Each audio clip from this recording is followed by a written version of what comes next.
Right, so hello everyone. Today we will be presenting on Tesla. But before we begin, we would like to introduce ourselves. I'm Diana Escalante. I'm Eli Sol. Andres Franco. Peter Tromberg. Nathan King.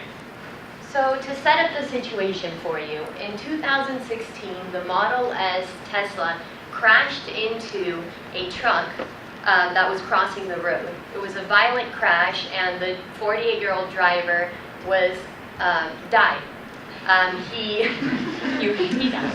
Yes, he did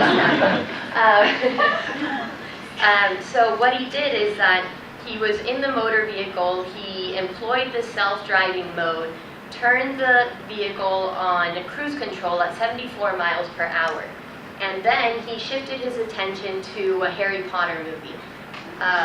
This was the first fatal crash in a Tesla self-driving motor vehicle. We wanted to start by sharing this with you because we think it's central to the regulatory challenges that Tesla is going to face. What we decided to focus on, seeing the fatalities that Tesla cars are experiencing, we decided to look at the regulations of the self-driving car. We noticed that Tesla services and products are substantially regulated, and these changes are constantly evolving, and if Tesla is not on top of these changes, it really could be detrimental to their business. So what we're asking here is, how can Tesla position itself to influence policy and then to prepare for potential regulations in the future? So who is Tesla? Tesla is the most valuable car company in the United States, doubling in value this year to $58.7 billion.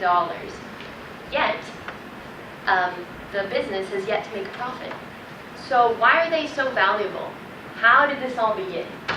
So starting with a little bit of history, they were founded in 2003 by engineers in California before Elon Musk, the billionaire co-founder of PayPal, became involved. They first really made it on the industry, in the motor industry market, with their Roadster, which is their flagship sports car vehicle. This put them really in the market, and people started looking at them more. In 2013, the Model 3 Tesla won the Model Trend Car of the Year, outselling Mercedes-Benz. And now we looked at, so why are investors worried that they haven't turned a profit yet? So there's a lot of excitement with the Tesla Model 3, which is a $35,000 vehicle, which could bring Tesla to the mainstream market. We also wanted to note that Tesla, up until now, has received $4.9 billion in funding from the government. And this is Tesla and its subsidiaries. So we can see that there is government support for their enterprises. But next, Eli is going to talk about how this industry is being regulated internationally. So, pretty astonishingly, the federal government really has not implemented many regulations for autonomous vehicles.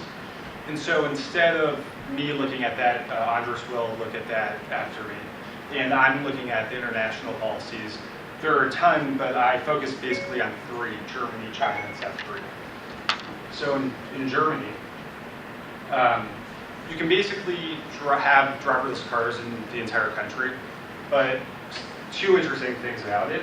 One is that each driverless car requires a black box, so like an airplane, when it crashes, they go right to the black box to see basically what happened and what caused the crash.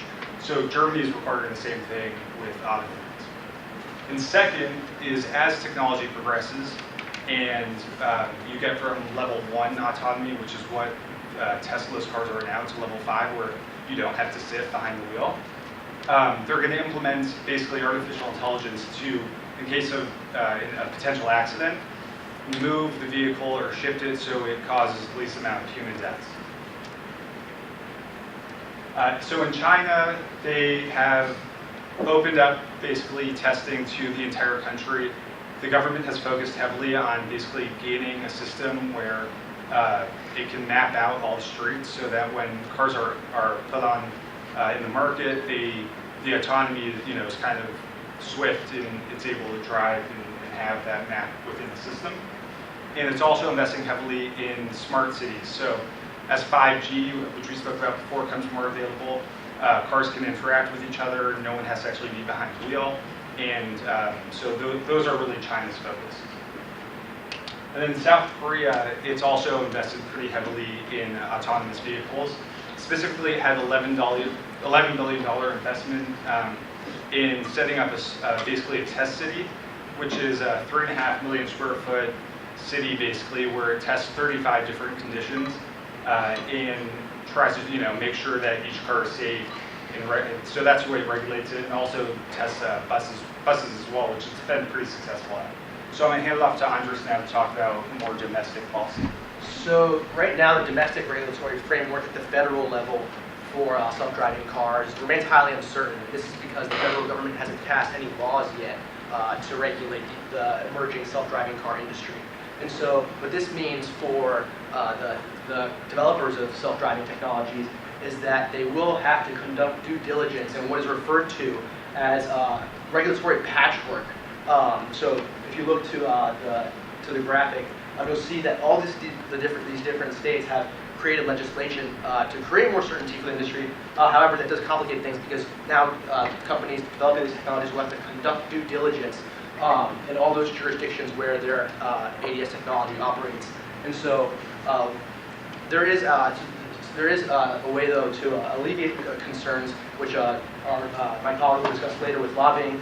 However, to proceed, the developers of self-driving technologies will have to be careful to also pay attention to the federal government's guidance. Although they haven't passed any laws yet, they are seeking to guide the industry.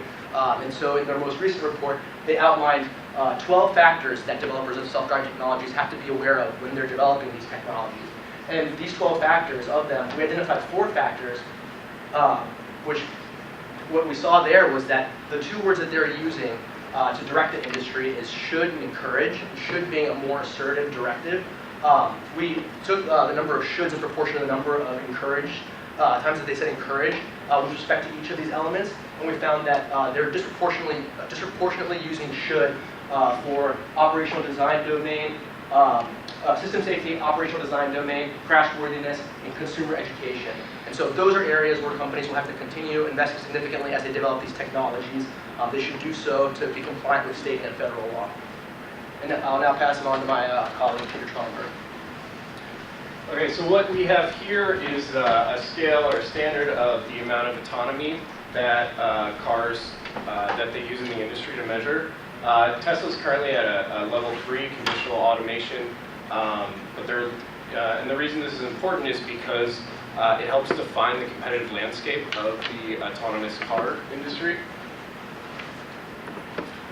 So these are the industry competitors. It's basically split up into 2 categories. Of the manufacturers, the largest one in the U.S. is GM. They're the forerunner there. Daimler, who manufactures Mercedes, is the forerunner in Europe. And NIO is a newer car maker in China. This is important because Tesla is really focused on China, and they haven't really gotten a foothold there. And then the other competitors are the systems makers.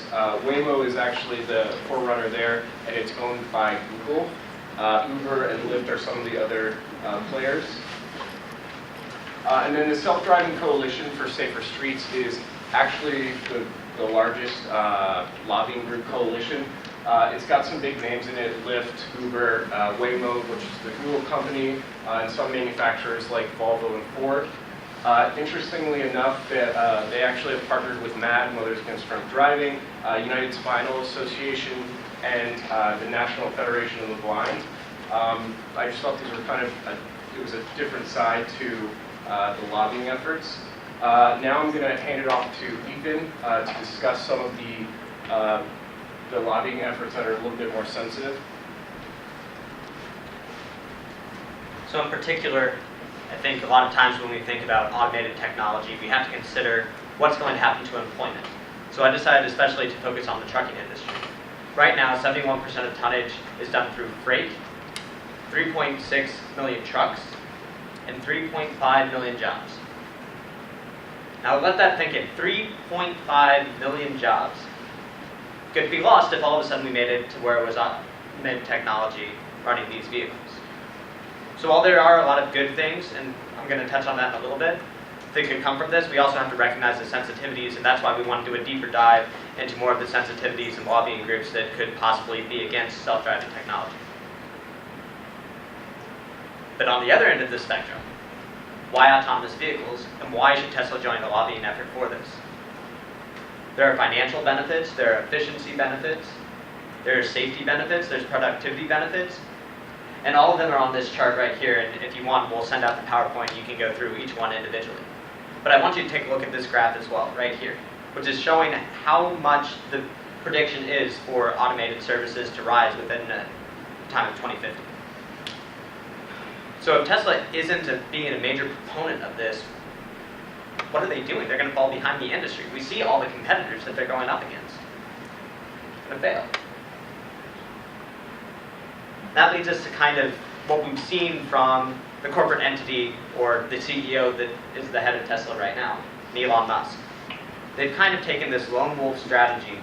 They haven't joined any coalition groups in lobbying for the automated car industry. Right here, there's a chart showing what the automotive industry lobbyists look like. Tesla is near the top of that list, but if you do the comparison of 490,000 to what, 4.6 million? Who do you think is going to get ahead quicker? So we want to do a case study to see what type of lobbying efforts Tesla is going to have to put forward. We have a lot of questions going into, what are their ideas of safety evaluation? So as far as access goes, we're going to try to talk to Tesla engineers, which luckily one of our team members has a contact with. We're going to ask, is Tesla going to want to join a group? Are they going to keep the same strategy as Elon Musk and keep that same corporate suite entity going where they just go it on their own? Or are they going to try to shape policy as a group, work as a community to better this country as a whole? Thank you, everyone.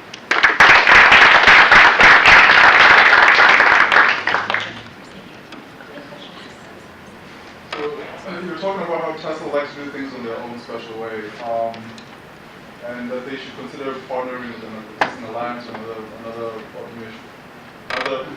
autonomous vehicle manufacturer. But Tesla doesn't do any adverts for its consumers or anything like that. It's all about word of mouth. It's all about that visceral, that zealot-like affiliation with the brand. Do you think that's going to change at all, or you said that gained one of the most highly valued companies, car manufacturers in America. Why should they change? Succeeded in this war. I think there's been some interesting stuff in the news recently, and we were discussing it earlier, but with Elon Musk's recent activities, there's a possibility that he could step back from running the day-to-day, or step back from being such a figurehead in the country or in the company.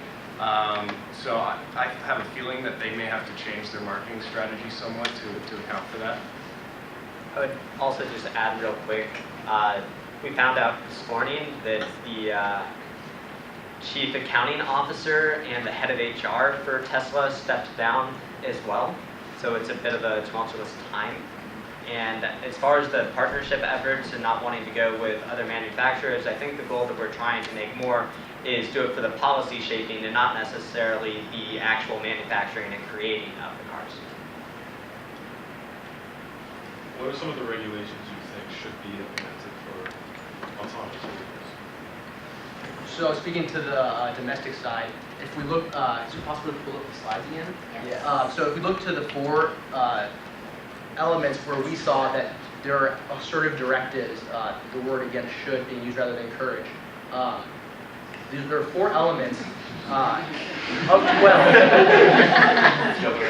so there are 12 total elements that when you're manufacturing cars, you have to follow those 12 elements. And so we found there are 4 elements where the federal government, through the National Highway and Transportation Safety Administration, they through the NHTSA. Just wait till this is done. There you go. So the federal government, through the NHTSA, when they issued this guidance, they took the standard framework. And so we're applying a standard framework here when we're looking at these 12 elements.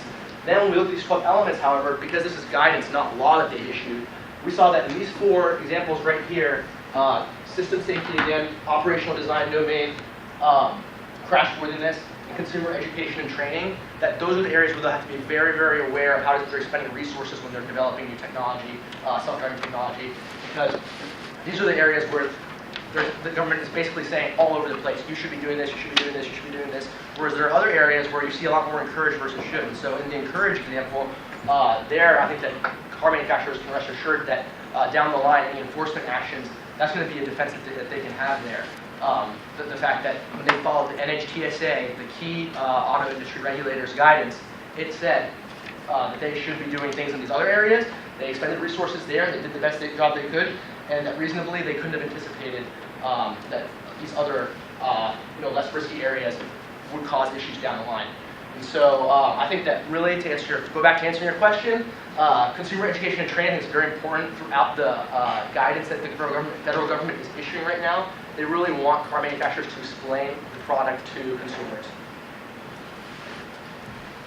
Time for one more question. I don't know if you guys have encountered this or not yet, and I know that you want to talk to engineers as part of your future plans. But I know that there's a huge ethical issue when it comes to automated vehicles. So, for example, when you have the situation of whether the code in the car is either going to kill a person or going to kill a crowd. So how do you make those decisions, and how do you think those decisions are going to impact Tesla's market share within autonomous vehicles? So it's interesting. First, that definitely is an issue, and as technology progresses from level 3, which still requires a person basically ready to take control at any point, to level 5, where you don't even need one. The theory basically is that with this software, the calculation will be whatever reduces the loss of life, that's what it's going to do. And so certainly there are ethical issues, but between 2 people or a deer, it's going to the deer.